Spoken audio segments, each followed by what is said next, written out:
أعوذ بالله السميع العليم من الشيطان اللعين الرجيم بسم الله الرحمن الرحيم اللهم صل على محمد وآل محمد وعجل فرجهم.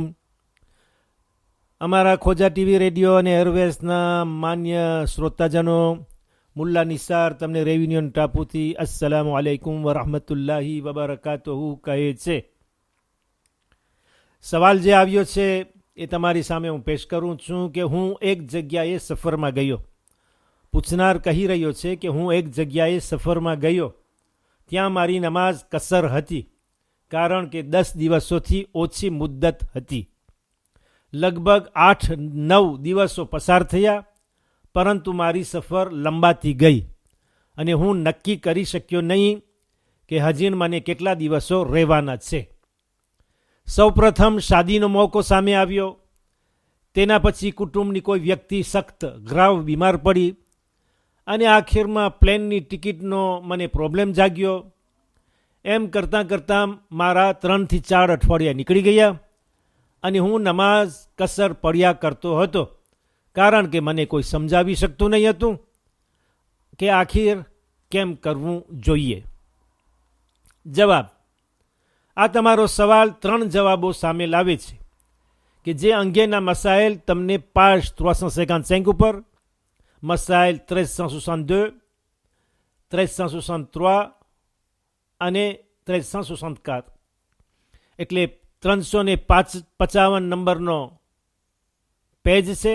355 નંબરનો પેજ તવઝીઉલ મસાઇલ આગાહી સિસ્તાનીની, અને મસાઇલના નંબરો છે 1362, 1363 અને 1364, 1362, 1363 અને 1364, જેની અંદર તમને જવાબ મળી આવશે. હું તમારી સામે એ મસાઇલ એક પછી એક વાંચું છું. મસઅલો 1362.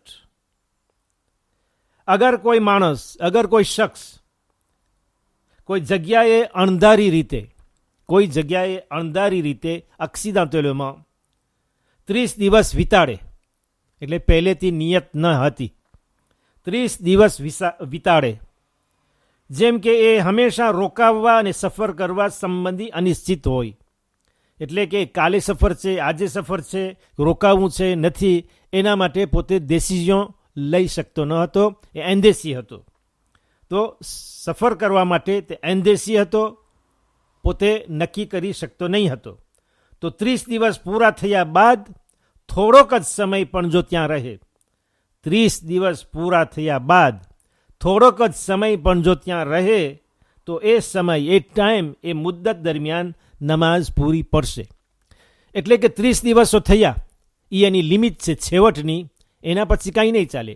31મા દિવસે ભલે એને ત્યારે એની સફર કરવાની છે, બપોર પછી જવાનું છે, સુબહની નમાઝ થઈ ગઈ, ઝોહર અસરની 4 રકાત છે, 4 રકાત, તો 30 દિવસો કસર નમાઝ પડી, વાંધો નહીં.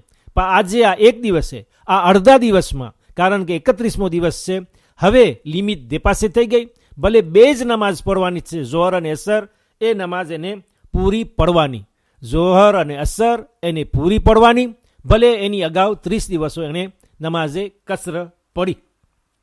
બીજો મસઅલો 1363 તમારી સામે વાંચું છું, જે આના ઉપર ખુલાસો કરે છે.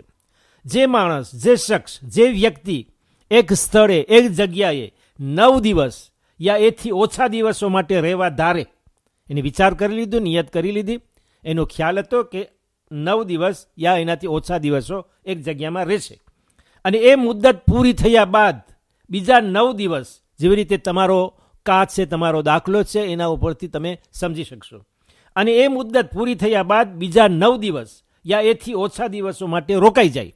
એક વખત 9 દિવસો પસાર કરી લીધા, બીજા ફરી 9 દિવસો પોતે રોકાઈ ગયો, અને ફરી એવી જ રીતે બીજા ત્રીજા 9 દિવસ યા એથી ઓછી મુદ્દત પસાર કરતા અને ફરી એવી જ રીતે 9 દિવસ યા એથી ઓછી મુદ્દત પસાર કરતા 30 દિવસ સુધી વધારતો રહે, 30 દિવસ સુધી વધારતો રહે, તો 31મા દિવસથી નમાઝ પૂરી પડશે.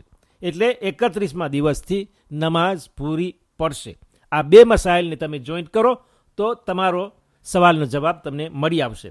આખીરનો ત્રીજો મસાઇલ છે જે તમને આપું છું, 1364, એમાંથી બધો ખુલાસો આવી જશે. ઉપરોક્ત સંજોગને, ઉપરોક્ત એટલે આ બે મસાઇલ જે બયાન થયા એ ઉપરોક્ત સંજોગનો મુસાફિર ફક્ત એ જ હાલતમાં 30 દિવસ પછી પૂરી નમાઝ પડશે કે જો એ એક જ જગ્યાએ રહ્યો હોય. અગર થોડોક સમય એક જગ્યાએ રહીને બીજી જગ્યાએ થોડોક સમય વિતાડતો રહે તો 30 દિવસ પૂરા થયા બાદ પણ નમાઝ કસર પડશે. જેવી રીતે એક માણસ મડગસ્કારમાં આવું બન્યું, 30 દિવસો તનામાં પસાર થયા, પણ એ 30 દિવસો દરમિયાન અંચીરાબે પણ ગયો હતો. થોડાક દિવસ તના રહ્યો, થોડાક દિવસ અંચીરાબે ગયો, એવી રીતે આવજાવ કરતા એને 30 દિવસો પસાર કર્યા, તો તે વખતે આ મસાઇલ કામ નહીં કરે. આગા કહે છે બીજી જગ્યાએ થોડોક સમય વિતાડતો રહે તો 30 દિવસ પૂરા થયા બાદ પણ નમાઝ કસર પડશે. ફક્ત એક જ જગ્યાએ આવી રીતે અનિશ્ચિત રહી, એંદેશી રહી અને 30 દિવસો પસાર કરે કટકે તો તે વખતે આ મસાઇલ કામ કરશે. નહીં તો બે જગ્યાએ આવજાવ કરે, જેવી રીતે રેવિન્યુનમાં હોય અને સેન્ધેની રહે, સેમ્પિયર જાય, સેમ્પોલ જાય અને કહે કે મને થોડા દિવસ વાં કરવા છે ને એવી રીતે આવજાવ કરે 2-3 ગામ વચ્ચે, તો તે વખતે આ દાખલો કામ નહીં આવે. જે 30 દિવસનો છે એના પછી પણ એને નમાઝે કસર પડવી જોશે. ફક્ત એક જ જગ્યામાં એવી રીતે 30 દિવસો પસાર કરે અને પોતે એંદેશી હોય, નક્કી ન કરી શકે રોકાણને અને સફરને. બસ આગાએ સિસ્તાની સાહેબ અને તમામ શિયાઓની જાન, માલ, ઇજ્જત અને અવલાદને અલ્લાહ પોતાની હિફાજતમાં રાખે એ દુઆ સાથ હું તમને ખુદા હાફિઝ અને વાલેકુમ સલામ વરહમતુલ્લાહી વબરકાતુહુ કહું છું.